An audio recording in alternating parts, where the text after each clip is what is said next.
یہ ہے در حقیقت حاصل۔ چنانچہ آج آپ دیکھیے وہ جو اس کا گدھا ہے وہ ہمارے آج کل کے ہوائی جہاز ہے، اور آپ کو معلوم ہے کہ یہ رڈار جو ہیں ان کے ہوائی جہازوں کے، یہ بالکل اینڈز پر ہوتے ہیں ان کے بازوؤں پر، اور یہی ان کے کان ہیں، انہی سے انہیں وہ معلومات حاصل ہوتی ہیں۔ خود ان کی لمبائی چوڑائی جو ہے وہ کتنی ہے، اور پھر یہ کہ ان کے درمیان فصل جو ہے وہ 80 ہاتھ کا یا 40 باع کا وہ موجود ہے، اور جہاز کی ایک اڑان اب تو کہیں بات پہنچ گئی کہ آپ کو معلوم ہے کہ پوری دنیا کے گرد بھی ایک جہاز جو ہے وہ چکر لگا لیتا ہے چند گھنٹوں کے اندر۔ لیکن یہ ہے کہ عام جو رفتار ہے اس میں بھی ایک پڑاؤ سے دوسرے پڑاؤ تک، ایک جگہ سے جس کو ہاپ کرنا کہتے ہیں، یہ بھی کم سے کم 500-700 میل کا عام طور پر سفر جو ہے وہ جہاز طے کر رہا ہے۔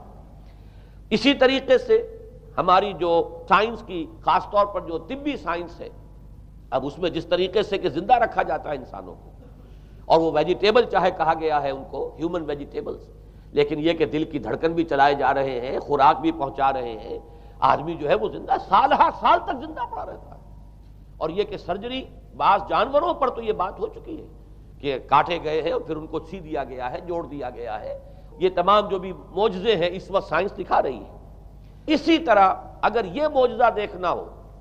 کہ زمین لق و دق زمین، جہاں کہیں کوئی آثار نہیں تھے کسی ایک پتے تک کے اگنے کے، اگر وہاں لہلہاتے ہوئے آپ کو چمن دیکھنے ہو تو ویسے سب سے پہلے تو یہ معاملہ ہوا تھا اسرائیل نے جو کر کے دکھایا تھا،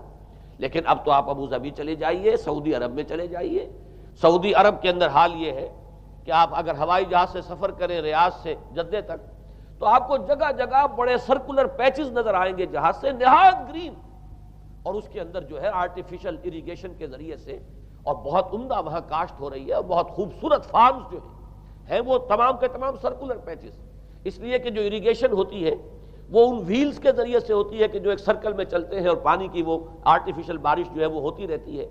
باقی یہ کہ فضا سے آرٹیفیشل رین، یہ تو بہت ہی سادہ سی بات ہے کہ فضا کے اندر ایٹماسفیرک کنڈیشنز کو ذرا تبدیل کیا جائے تو بارش آ جاتی ہے۔ اور باقی رہ گیا آواز کا یہاں سے وہاں جانا، وہ تو آواز ہی نہیں، اب تو آپ صورتیں دیکھ رہے ہیں۔ آپ کو نیو یارک میں بیٹھا ہوا خطاب کرے، آپ پوری دنیا کے اندر جہاں چاہیں، وہ آل ورلڈ اینٹینا آپ کے پاس صرف ہونا چاہیے، باقی یہ کہ آپ دنیا کے کسی بھی گوشے میں بیٹھے ہوئے کسی شخص کا خطاب جو ہے وہ سن سکتے ہیں۔ تو معلوم یہ ہوا کہ در حقیقت یہ جو دجالی فتنہ ہے، یہ جس کے اوصاف جو بیان کیے گئے، ابھی میں اس کو لفظ فتنہ سے تعبیر نہیں کر رہا، اسے جس چیز نے فتنہ بنایا وہ ابھی میں آپ سے عرض کروں گا، لیکن یہ جتنے اوصاف حدیث میں آئے ہیں، جتنی صفات بیان ہوئی ہیں، جو کوائف وہاں سامنے آ رہے ہیں، ان سب کا حاصل تو ایک لفظ میں یہ ہے کہ سائنٹیفک ڈیولپمنٹ اور ٹیکنالوجیکل ڈیولپمنٹ وہ اس درجے کی ہو جائے گی کہ قواعد طبیعیہ پر، فورسز آف دی نیچر پر انسان کو تصرف اور تسلط حاصل ہو جائے گا، اور وہ انہیں استعمال کرے گا، اور اس طریقے سے اس کے اندر وہ ساری کی ساری کیفیات جیسے کہ آج ہم دیکھ رہے ہیں اپنی نگاہوں کے سامنے وہ پیدا ہو جائے گی۔